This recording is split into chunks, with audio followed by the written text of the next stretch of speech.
Ano English ka kabayo? Rice. Bo. Ano English ka baboy? Pig. Bo. Ano English ka kambing? Goat. Bo. Ano English ka pato? Dog. Bo. Ano English ka ido? Dog. Bo. Ano English ka kuring?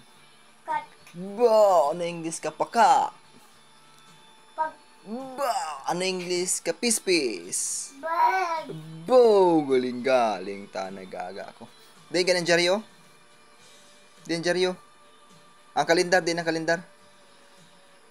Di ng suga. Di ng TV. Di ng ref. Di ng electric fan. Di ng music. Di ng sopa.